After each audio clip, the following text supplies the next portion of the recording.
Right, next section is about bootstrapping. Seen a little bit of this already, obviously.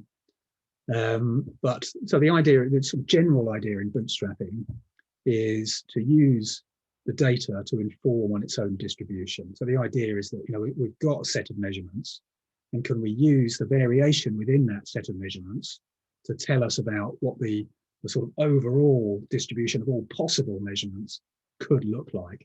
It sounds kind of, you know, it sounds circular on the face of it, because how can, if you've got a single sample, how can you possibly tell what the entire distribution of possible samples could look like? But actually, so long as that sample is large enough and sufficiently redundant, actually there are principled ways of doing that, and we'll see a few variations of that. But then once we've used the data to inform on its own distribution through this kind of various resampling strategies, we can then use that distribution of the data to derive an estimate of the distribution of any parameters that we fit to that data. So that's the basic principles behind bootstrapping. I'm just going to go through some various flavors of bootstrapping, and we'll see how they all work in very similar ways, actually. But various different ways of resampling the data. We'll see how they work and compare the various pros and cons of these different approaches. So it's just this is probably unnecessary, but a quick reminder of various terms that we've been using and will use in this section. So as usual, big A will be our list of measurements. The X will be our list of unknown parameters, and X tilde being our maximum, our posteriori estimates.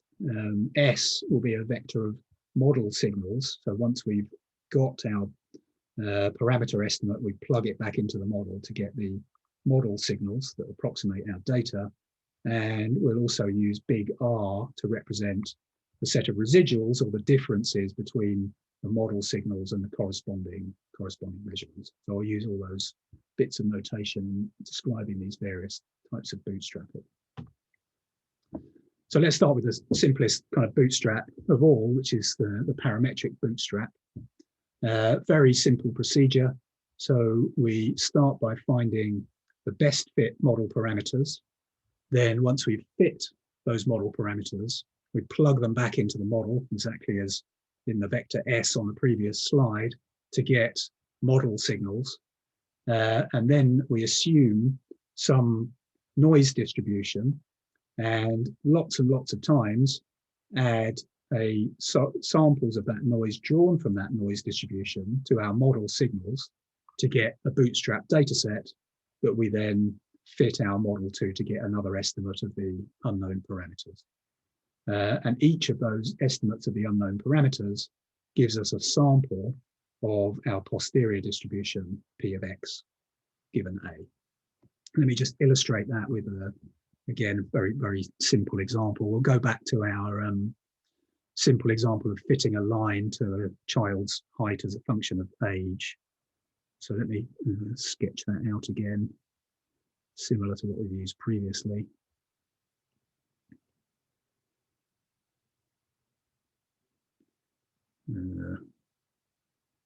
Let's do, I think I'll do 5 data points this time.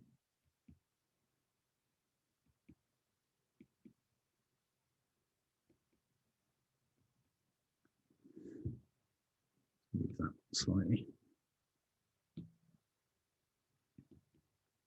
So 5 original data points. So this is age, this is height, and we're going to try and fit the linear function h is ma plus c. So for the parametric bootstrap then, first step is that we simply estimate a line that fits to all those 5 measurements. So there's one. And then we compute the values of the height at each of the ages that we made a measurement, but using the model that we've just fitted. So that's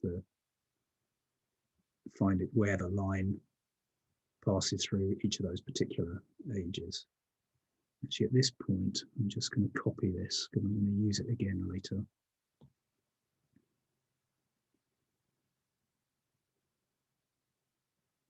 Ooh, I didn't work. Let's try that again.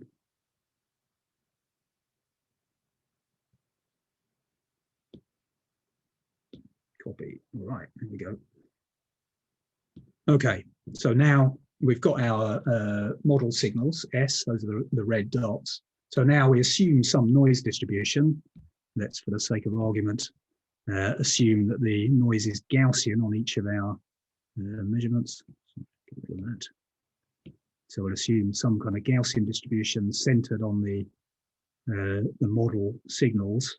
And from that distribution, we'll draw each data point for our first bootstrap sample. So those might appear as follows: some Gaussian perturbations of the original of the model signals.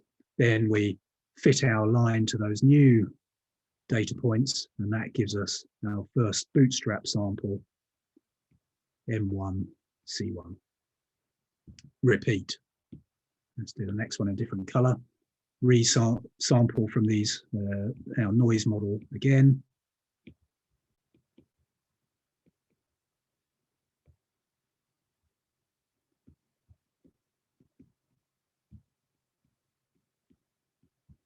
Once more for luck.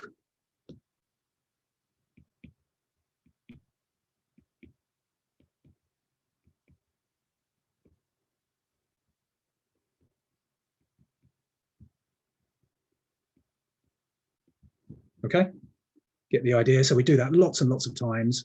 Each one of them gives us a combination.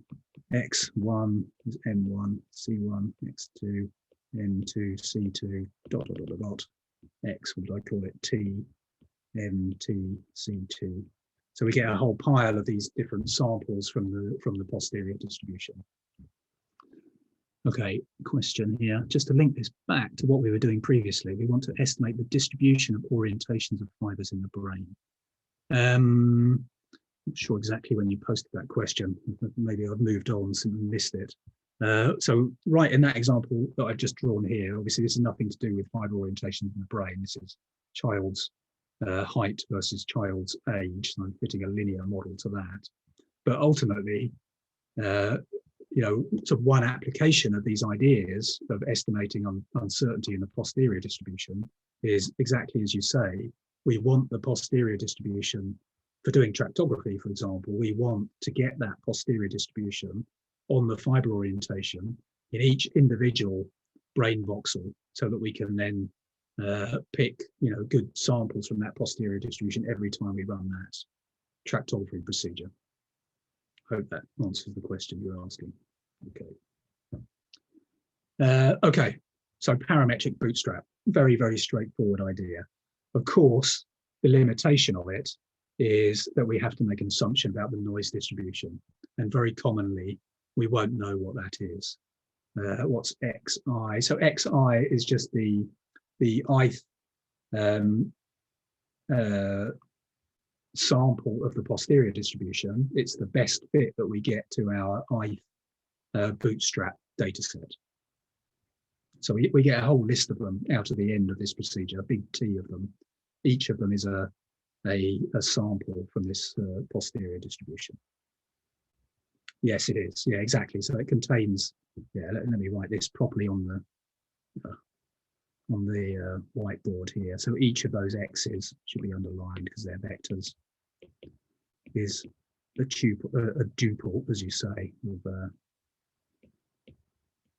M and C, our two unknown parameters.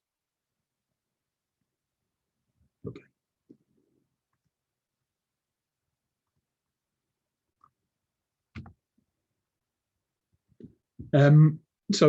Okay. So as I just said, yeah, big assumption is that we know what the noise distribution is. Yeah, and it's not too big an assumption sometimes. If we can assume that the noise is Gaussian, then there are standard ways out there for estimating the unknown variance of that Gaussian noise. So a standard way of doing it, if we're fitting a model that's got n parameters, is that we can estimate it from the residuals of fitting that model to our data points with this expression here. So this is the unbiased estimate of the variance of the noise given our model. So you may be more familiar with the unbiased estimate of the variance just from a set of data points, which would be 1 over k minus 1 times the residuals of each data point minus the mean. The difference here is that we're already fitting n model parameters, so we have to account for those degrees of freedom by subtracting n instead.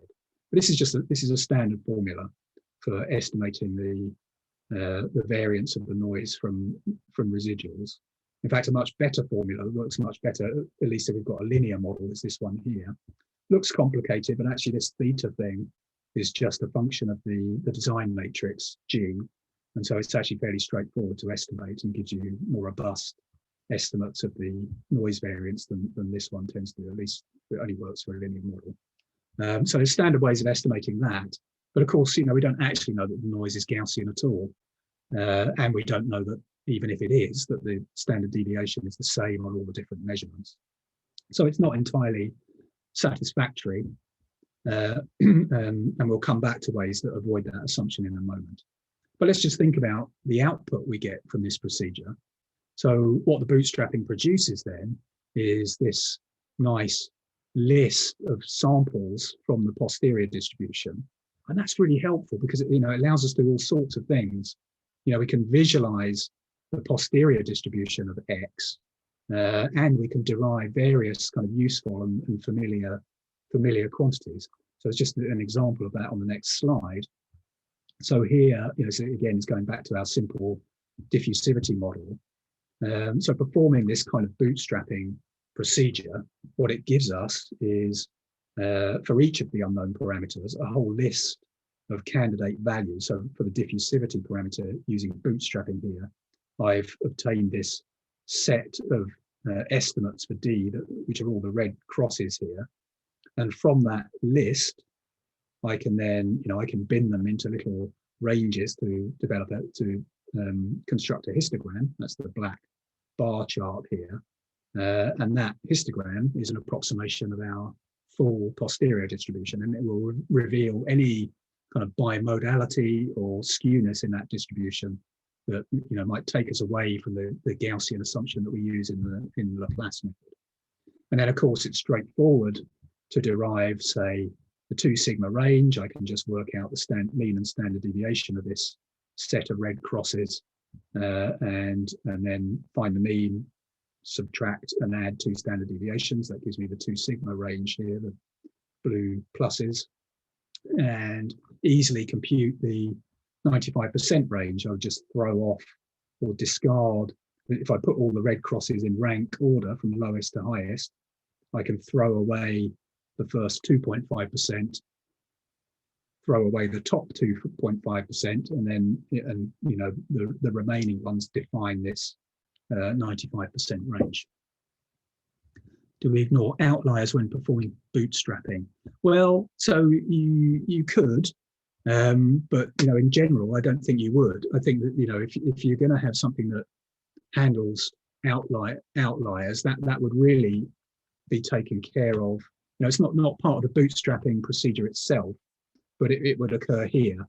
In this, at the point where you estimate the best fit of X to your sort of bootstrap sample, if you use a fitting procedure that is ignoring or robust to outliers in some way, then that would handle it. But the bootstrap procedure itself doesn't dictate that you should deal with outliers in any particular way.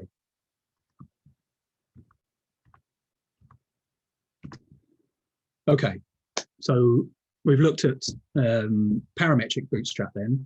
And as I said, the key assumption there, which really we'd like to avoid, is that we know we've got a well-defined noise model. And all of the remaining bootstrap techniques that we'll look at really try and avoid that assumption, and all fall under the category of non-parametric bootstrap. And these all try and, rather than taking the data and fitting a model and then perturbing it, these all resample the data directly to get at that broader distribution of data that we then fit to get parameters to estimate our posterior distribution on the parameter estimates. So each of the variants I'm going to talk about basically has the same structure as the parametric bootstrap. for lots and lots of iterations, we generate a bootstrap sample, we fit the model to them, and that gives us one sample of the posterior distribution. What varies is the way in which that bootstrap sample gets generated. And we're going to do that in various different ways that have different pros and cons. Let's start with the classical bootstrap then. So this is what we used actually back on when we were looking at the event-based model. And so this is the classic way of doing bootstrapping, which is that you take your original data set and you draw samples at random from that data set with replacement to gain a data set which is the same size. Let's illustrate that again with our simple heights model. Hang on. There we go. It worked. There we go. So with this procedure then, in fact, what I don't need for this one is these red dots and fitted lines. Let's get rid of those. I'll just start with my original data points. So to draw our first bootstrap sample then, let's get a different color. So we just pick at random 5 different times, once for each of our 5 different data points. We're going to pick one of our existing data points at random and use that to construct our new data point, our new set of measurements. So for the first one, we might pick at random, let's say, the third one here. So I'm just going to write them down in a list here. So the first one would be H3, and we have our corresponding age A3. Then let's pick another one at random. So this one happens to be number 5, say. Another one, this one picks number 2. Another one, actually this time we're going to pick number 3 again. Remember, we're picking at random with replacement, so we're allowed to pick a data point more than once. And lastly, we happen to pick number 1. So that gives us that gives us this new data set then, set of 5 corresponding height measurements and ages. And exactly as we fit this model previously, we can now write that as our list of measurements, this list of H's. We can construct a design matrix exactly as we did before. There's our design matrix G, and solve for our set of unknowns, M and C. So by solving for M and C, we're fitting a line to the green circled data points then, and that gives us our first bootstrap sample, M1, C1. And then we do the same thing again. Let's do it again. So this time we pick, first one we pick is number 4, then we pick number 2, then we pick number 5, then actually we pick number 5 again, then actually we pick number 5 again. So we've got 3 copies of number 5, 1 of 2, 1 of 4, fit our line to those 5 points, and that gives us X2. And so on and so forth. We just repeat that process T times to build up our list of T different bootstrap samples. Let me just unpick this expression here. It's nice and succinct, but needs a bit of explanation probably. So this is saying that this is just explaining how we generate the bootstrap samples. So bootstrap sample number T, element K, is this index of our original data set, the A's without the hats on. And if we look at this subscript here, what the index is, so the bit inside the weird brackets is a uniform distribution on the range 1 up to K plus 1, where K is our number of measurements. So that's a random real number between 1 and K plus 1. These bottom heavy brackets are the floor operation. So that's the highest integer lower than that number. So what this produces then is a random integer between 1 and K. And so that's the index that we copy into this kth position in the T bootstrap sample. That's what that expression is showing, but hopefully you've got an intuition for that already. Okay, so that's the classical bootstrap. Anyone spot a kind of a concern with this approach? There's a common criticism of this classical bootstrap method of generating bootstrap samples. Anyone spot it or know what it is?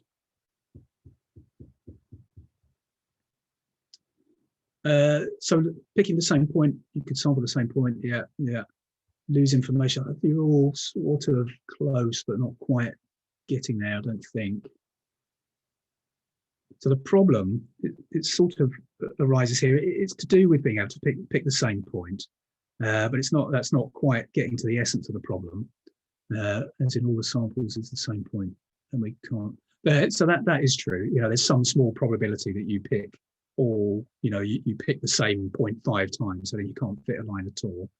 Potential issue, but you can just eliminate those cases, ignore them. The issue, the sort of more general issue, is the following, which is that the experiment design gets disrupted.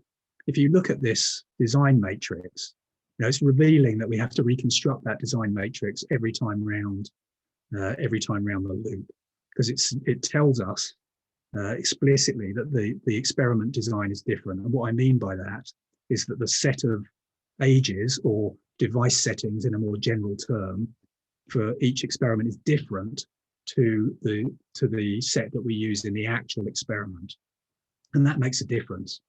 Think about this, really simple example of fitting a line. So suppose we're fitting a line to just 2 points. Let's put one there and one there, and each of those measurements has got a so I'll come back to that in a second, Oliver. Just get this out of my brain. So each of those points, let's say, it's got some kind of variance on it, some uncertainty to it, which we express with those error bars I've just drawn. So that tells us, those error bars kind of suggest that the set of lines that are plausible to explain those 2 data points might range between the one that goes from the bottom of that error bar to the top of that one, to the one that goes from the top of this one to the bottom of that one. There's a sort of range of lines that are plausible given those 2 measurements. But now let's think, if we sample, if the second data point were not out here, but actually much closer to our first data point, so it looks like that, same error bar, but now what happens to our range of plausible lines? Well, now by doing the same trick, you can see that you get a much, much broader set of plausible lines that, that could correspond to those 2 data points. And that's because, the experiment design has changed. We get much higher uncertainty with a poor experiment design, i.e. trying to fit a line to 2 points that are right close to each other, than we do if we have a better experiment design with 2 points that are more widely separated. And so the problem with the classical bootstrap here is that every iteration, the experiment design is different. And so it doesn't really reflect the uncertainty that we'd expect from our intended design, which is taking measurements at these 5 different ages. So that's the kind of key criticism of the classical bootstrap. Let me have a look at Oliver's question here. So the issue is that we fit a model that overfits the data rather than fitting a general model. Is that right? Not really, no. So again, I'm not quite sure what you're referring to. I should have noted when you made that point, but I think, if you're thinking about the problem with the classical bootstrap, it's not exactly that. The same could we're not overfitting this data. We've got a model that's got 2 parameters and we've got 5 data points.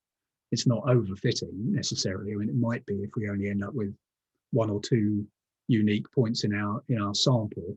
But really, the issue here is something else, which is that the experiment design that we end up fitting to and evaluating the uncertainty from doesn't reflect the experiment design that we actually want to use in our experiment.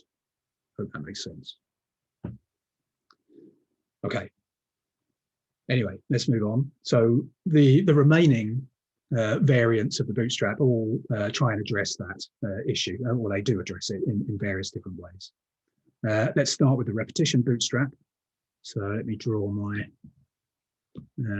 little diagram again. So we'll think again about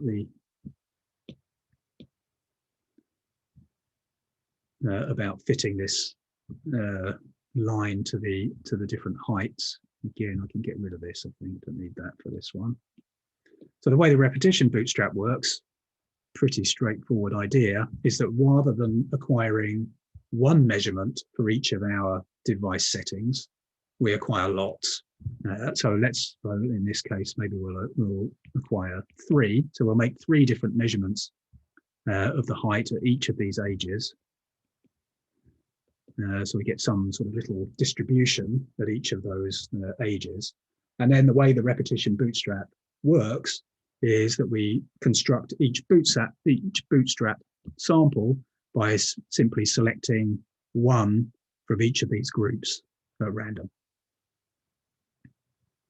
So that might be my first bootstrap sample, picking one of the 3 from each group at random, fit my line to it, and that gives me my first sample of the posterior distribution.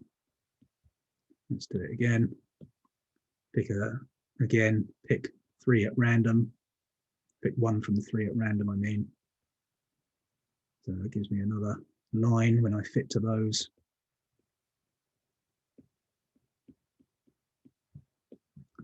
And so on. Completely avoids this problem of disrupted experiment design, because now, at each bootstrap sample does indeed contain 1 measurement for each of the ages that we want to have a measurement at. Doesn't make any assumption about the noise model. Very nice. Any limitation of this variation? There is one, an obvious one. Anyone see it? Yeah, obviously, it's expensive. We have to acquire Q, going back to my slide, Q times as many measurements as we really want to. And is it really worth spending Q times as much time acquiring data just to get an unbiased estimate of the uncertainty? Well, almost certainly not. If you imagine what that would mean in an MRI experiment, that would mean leaving the patient in the scanner, in this case, 3 times as long as they actually really need to be in order to get a decent parameter estimate. Very often, you just simply can't justify using the repetition bootstrap. But sometimes you can do it, just in a preliminary experiment to get a ballpark estimate of what the uncertainty is that you can then propagate forward to, your real working protocols. But anyway, clear limitation is that it's expensive.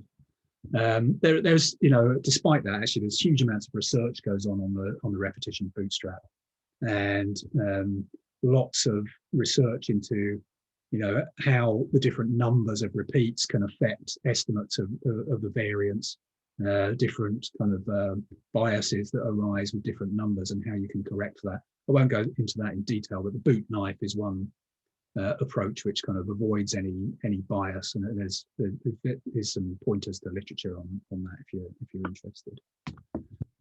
But let me move on to just the last couple of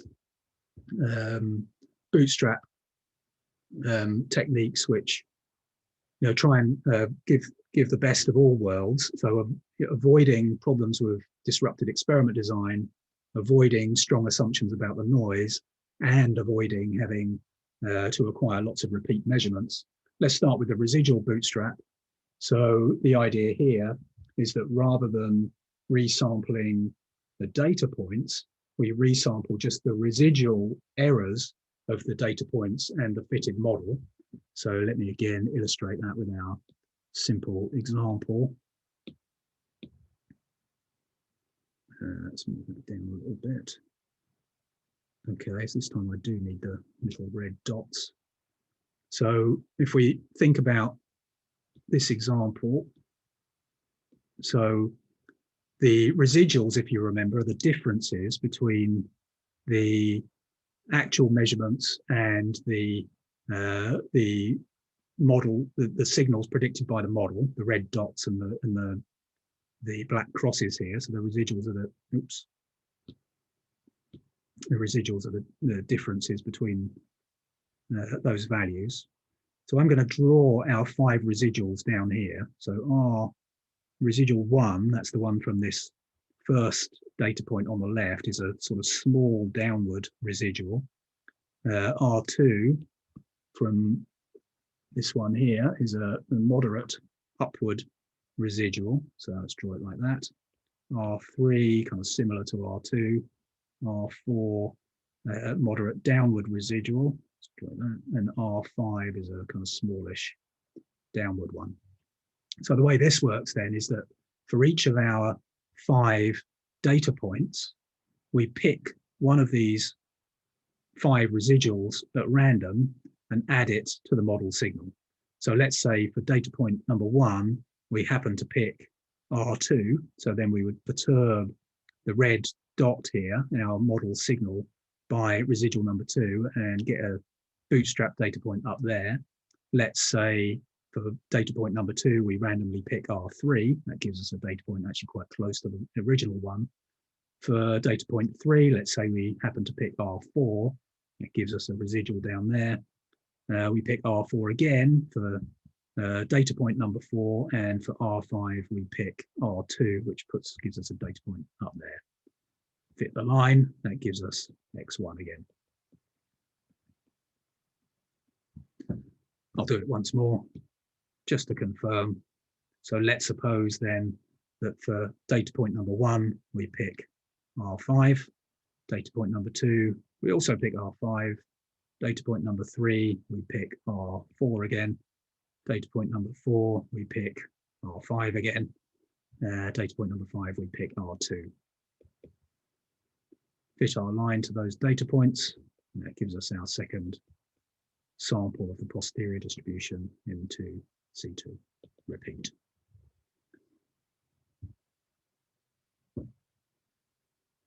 We do. So correct. So the question is, to first get the residual, we need to fit first. So what? Yeah, exactly. So the first step of the algorithm is to fit to the original set of measurements. That gives us then the model signals that we then compute the residuals from, and then we use those residuals, randomly reshuffle them, and to perturb the original measurements to get the bootstrap sample correct. Any assumptions or limitations of this technique? Doesn't disrupt the experiment design, doesn't require repeat measurements, doesn't have an explicit noise model, but does it make any assumptions about the noise?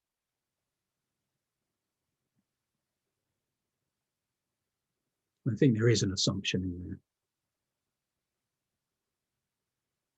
Relatively weak, but an assumption nonetheless. Anyone spot it? Independent, that's true, but then I think, that it's not what I'm thinking of. I think that's, not an unreasonable assumption.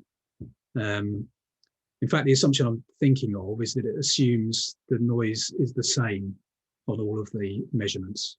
At least the noise distribution is the same. It's not the same actual perturbation, but the noise distribution is the same, so that it's legitimate to copy the residual from one and use it on another data point. So the noise statistics are the same on each data point. That's the assumption that's made. One last variant I'll talk about, which sort of relaxes that assumption, but brings in another one. So not exactly a solution to it, is the wild bootstrap. Let's just paste our example again. So the way the wild bootstrap works is that, going back to the slide for a second. So again, we start with our model predictions of each of the signals. And this time we add a Gaussian perturbation to each of those signals, but where the variance of that Gaussian is the residual for that data point. So it's kind of interesting. It's interesting that this works. Let me show it again on our simple example. So that means that for data point number 1 here, where the residual is quite small, we perturb, to get our bootstrap sample, we perturb the red dot there by a Gaussian with a very small standard deviation, because the residual just happened to be small on that data point. Whereas on data points 2, 3, and 4, We actually use, you know, a reasonably wide Gaussian distribution. It's about the same for all three of them. And then again, for data point number 5, we have a pretty tight one. And so for each time around the bootstrap loop, we draw a sample from those green Gaussian distributions to get, you know, some bootstrap data points fit a line, and so on. Okay, so it, you know, in one sense it relaxes the assumption made in the residual bootstrap of the noise being the same on each measurement, but then at the same time it introduces this kind of model of the shape of the noise distribution. It assumes they're Gaussian, albeit with different variants represented by these this scaling by the different residuals. So yeah, you know, there it is. The wild bootstrap actually is an extremely popular choice and does actually seem to work extremely well in a lot of different situations, despite the, you know, slightly strange construction. Okay, what are we doing for time? Right, 2 minutes. We'll just finish this bootstrap section and I think we'll stop. So those are all the different variants that I'm going to show you. There are loads more actually if you really want to look it up, but I think those are probably the most popular ones. So issues with bootstrapping then. So obviously, you know, there are decisions to be made about which variation of bootstrap you use in a particular application. I think I've probably said most of what's written in this list, the pros and cons of the different approaches, and you know, those pros and cons can vary depending on your specific application. So you have to make an informed decision. The other key question, I guess, is, you know, how many samples do I need? How many times do I have to go around that iteration of constructing a bootstrap sample, fitting my model and getting another sample? And again, you know, there's no magic answer to that really. It's really an empirical decision and really depends, I think, on what information you want to derive about the posterior distribution. You know, if you only really want to get kind of some simple statistic like the standard deviation of one of the parameters, then you can usually get away with relatively few samples. Whereas if you want some more complicated statistic, like, you know, the number of distinct modes or the 10th moment of the distribution or something like that, then you tend to need more. But the way to figure it out is simply to monitor the evolution of whatever statistic it is you're trying to derive. So let's call it some statistic chi of your posterior distribution. You know, as oh, sorry, I put that on the wrong axis. Let me just move that.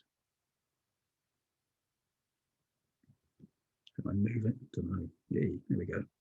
Should be on that axis. There's our statistic. On this axis is just, oops, just T, the number of bootstrap iterations.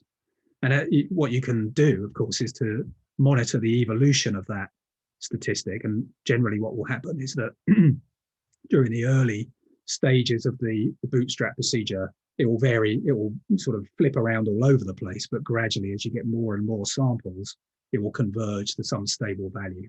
And you really just have to monitor that convergence as you continue to iterate the bootstrap procedure until you're convinced that you've found a sensible estimate.